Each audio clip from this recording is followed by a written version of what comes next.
রাশিয়ার president Vladimir Putin বলেছেন, ইউক্রেনের সংঘাত এখন একটি আঞ্চলিক যুদ্ধ থেকে বৈশ্বিক সংঘাতে পরিণত হওয়ার পথে রয়েছে। এমন অবস্থায় পশ্চিমা দেশগুলোতে হামলার সম্ভাবনা উড়িয়ে দেওয়া যায় না বলেও জানান তিনি।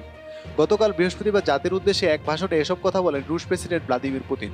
বার্তা সংস্থা এএফপির প্রতিবেদনে এ তথ্য জানানো হয়।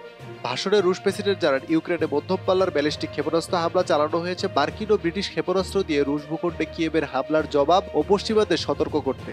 পুতিন বলেন, ইউক্রেনে রাশিয়া এ ধরনের আরও ক্ষেপণাস্ত্র ছুড়বে কিনা তা নির্ভর করবে পশ্চিমাদের পরবর্তী পদক্ষেপের উপর। ইউক্রেনকে অস্ত্র ব্যবহারের অনুমোদন দিয়ে যুদ্ধের তীব্রতা বাড়াচ্ছে পশ্চিমারা।